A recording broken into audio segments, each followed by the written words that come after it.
Merci. La parole est désormais à M. Jean-Philippe Nilor pour le groupe de la Gauche démocrate et républicaine.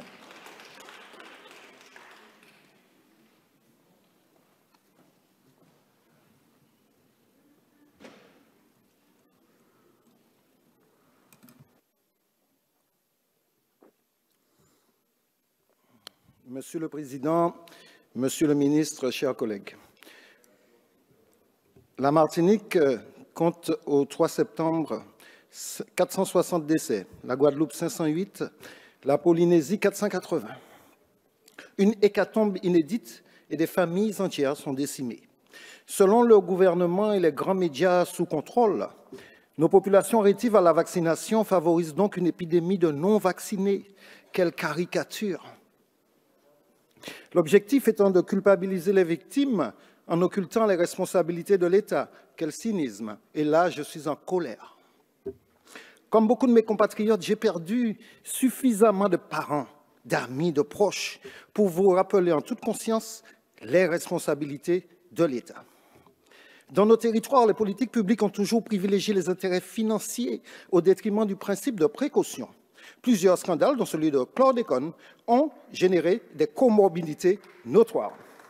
Mais d'autre part, malgré la loi Lurel, le surdosage de sucre dans les aliments destinés à nos marchés perdure. C'est le constat que nous avons fait dans le rapport que j'ai coproduit avec Maud Petit en dénonçant ce nouveau scandale et en faisant des propositions innovantes. Aucune suite à ce jour.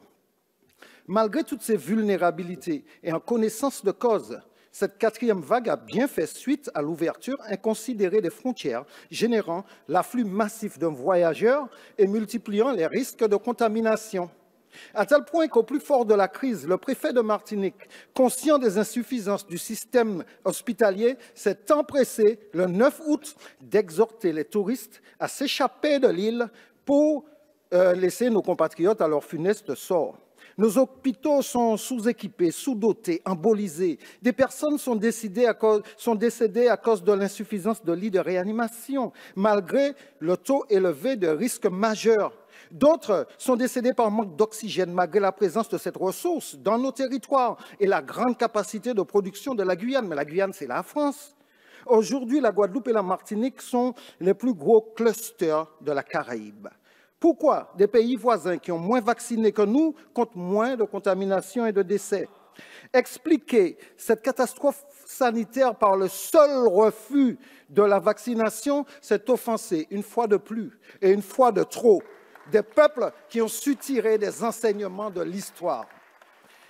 Et c'est le gouvernement qui pêche par manque de pédagogie différenciée. Et dans ces conditions, l'injonction à l'injection est forcément vouée à l'échec. La défiance des populations face au vaccin est légitime, d'autant plus que la stratégie du tout vaccinal de l'État écarte obsessionnellement toute alternative thérapeutique. Et pourquoi certains médicaments prétendus efficaces contre le Covid sont introuvables aux Antilles alors qu'ils sont disponibles dans l'Hexagone? Pire, la Haute Autorité de Santé a validé le 8 avril dernier un protocole de suivi des patients Covid-19 en ambulatoire qui recommande expressément l'orientation de chaque malade vers un médecin de ville avec un diagnostic. Deuxièmement, la fourniture gratuite d'oxymètres. Troisièmement, le relevé de saturation 3 fois par jour à domicile. Ce protocole n'a jamais été appliqué chez nous. Pourquoi ? Des initiatives pertinentes d'acteurs locaux visant une prise en charge plus rapide, comme la création d'une salle d'oxygénation dans le centre-sud de l'île, sont snobées par les autorités hospitalières. Ainsi, nos hôpitaux deviennent des mouroirs, faute d'anticipation, faute de soins en amont, faute de moyens matériels. Et en Polynésie, c'est un milliardaire américain, Mark Benioff, qui a financé 480 concentrateurs extracteurs à oxygène. En conclusion, et depuis des décennies, nos voix ne cessent de s'évaporer dans cet hémicycle. En se heurtant à votre surdité, en témoigne ce projet de loi qui tient en un article et qui nous dit rien du tout sur la sortie de l'état d'urgence et les nouveaux protocoles de contrôle plus efficaces.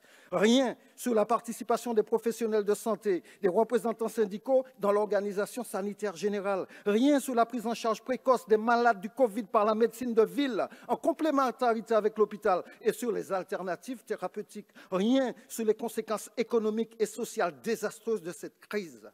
Aimé Césaire disait « J'habite une blessure sacrée ». Une blessure sacrée.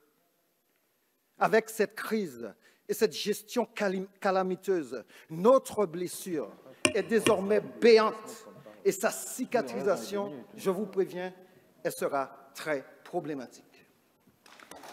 Merci, mon cher collègue.